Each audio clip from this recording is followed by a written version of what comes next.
আসসালামু বন্ধুরা, সবাই আশা করি ভালো আছেন। আমিও আল্লাহর অশেষ রহমতে অনেক ভালো আছি। আমি কখনো ভয়েস দিয়ে ভিডিও করি নাই। আজকে এই কলির যুগে এসে যে পরিস্থিতি দেখতেছি, আপনার ভিডিও না করে আর পারলাম না। তবে একটা জিনিস আপনি আপনাদের উদ্দেশ্য করে আমি বলতে চাই, ঠিক আছে? আপনারা আহ, এই ভাইরাল হওয়ার জন্যে আপনারা যে ভঙ্গি চঙ্গি শুরু করছেন, এগুলো আমি আর না বলে পারলাম না।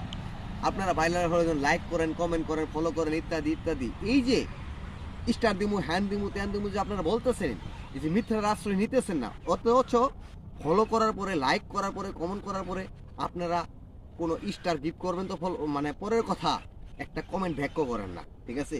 এই মিথ্যা কথা বলে লাভ কি বলেন? এই যে 2 দিনের দুনিয়া, ঠিক আছে? এই আল্লাহ তাআলার মনে করেন বিধান, আজকে আসি কালকে নাই, ঠিক আছে?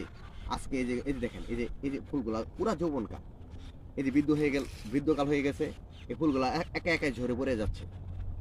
তেমনি আপনি আর আমি এক সময় এই দুনিয়াতে থাকবো না, ঠিক আছে? এই দুনিয়াতে থাকবো না, কিন্তু আমাদের আইডিটা ঠিকই থাকবে। যদি আমি আইডিতে ভালো কিছু করি, তাহলে আমরা মরার পরেও ভালো কিছু পাবো, আশা করা যায়। কিন্তু আপনারা যদি আমি যদি খারাপ কিছু করি, তাহলে এটার পাপ আমরা কবরও যাইয়াও আমাদের নিতে হবে। টাকা পয়সা জমিদারি বা সবই পড়ে রবে, কিচ্ছু হবে না। আপনি আর আমি ভাইরাল হয়ে গেলাম, লাভ কি? কোনো লাভ নাই। চোখ মুজিলেই পরকাল, চোখ চায়া থাকলেই ইহকাল, চোখ মুজিলেই পরকাল।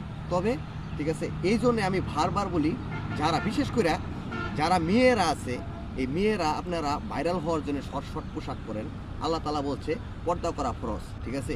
আপনারা যে এই অঙ্গটা আপনার আপনার একান্ত আপনার শরীরটা দেখার একমাত্র অধিকার আছে আপনার স্বামীর, কিন্তু আপনারা তা না করে আপনি পরপুরুষে বিভিন্ন মানুষকে শরীরটা দেখাচ্ছেন, ঠিক আছে? এটা ঠিক না। এখন সময় আছে, নিজের সংশোধন করেন, নিজের সংশোধন হন, এবং কি আপনারা অন্যজনের সংশোধন হওয়ার জন্য কিছু করেন, ভালো কিছু করেন, যাতে আপনাদের দেখে মানুষের শিক্ষা নেয়, ঠিক আছে? আপনারা তা না করে আপনার অশৃঙ্খল ভিডিও করাচ্ছেন, যাতে কিছু লাইক কমেন্টের আশায়, কিন্তু এসব ঠিক না। এখনো সময় আছে, ভালো হয়ে যান, আল্লাহর কাছে মাপ চান, তওবা পাঠ করেন। আশা করি সবাই ভালো থাকবেন। আল্লাহ হাফেজ।